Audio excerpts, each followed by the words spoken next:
Do all Navi speak the same language, and who is Kiri's father? These Avatar to details left a lot of funds drowning. The Way of Water in Avatar. Start to consider the 13 years of peace that Jake and Neytiri and the rest of the clan had after the conclusion of the first film. While Jake and Neytiri started a family and ultimately raised 4 children, the tribe worked to restore some of the damage the RDA caused on Pandora. Only a couple minutes into the movie, however, when people returned to the Earth via the RDA, that part was disturbed. It seems that large spaceships used for interstellar travel arrive on Pandora and destroy large portions of the environment. What truly occurs is considerably more terrible. One of the most important new characters in Avatar, The Way of Water, is Spider, real name Miles. When the tribe forcibly removed humanity from Pandora, he was merely a baby. The infant remains behind with a few human scientists who are still on the planet, since there is no safe method for a newborn to be placed in cryosleep. As he gets older, he may really be a human spider who loves the Navi culture. The film quickly makes it clear that the spider's real father was Quaritch from the original Avatar,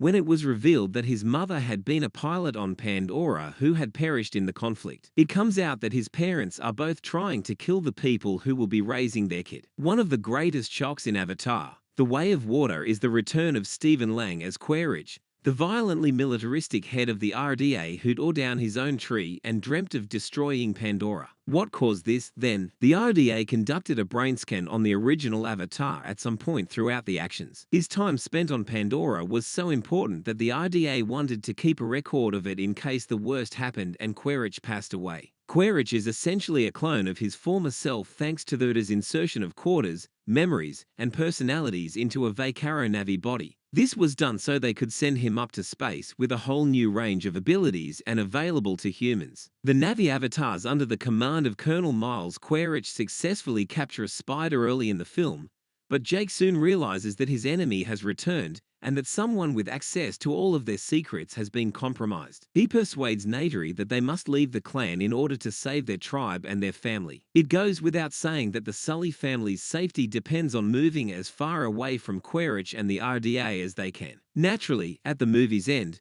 Jake realizes there is no place to hide and decides he and his family will once again join the battle. The Metkayina dwell on the ocean's edge and spend the most of their time underwater, swimming through the sea, interacting with animals like the Tolkien and collecting supplies to survive with green skin. When Jake and his family abandon their home, they depart the forest in search of a new home. The Metkayina seem to be quite different. Also, they have social traditions that help in their adapt to life under the water. When the Sullys first arrived to the Metkayina's home, they had no problem communicating with them despite all the differences between the two tribes. Jake, one of the most enigmatic characters, try to rescue Dr. Grace Augustine by using Bernoulli and transferring her mind into her avatar. Grace unfortunately dies in the process, but her avatar lives on and gives birth to Kiri after the movie has ended. In the 13 years that pass between the two movies, Jack and Neytiri bring Kiri into their family. Kiri clearly enjoys being a part of the Sully family, yet she continues to speculate as to who her biological father could be. When Kiri has the chance to speak with Grace while she is aware,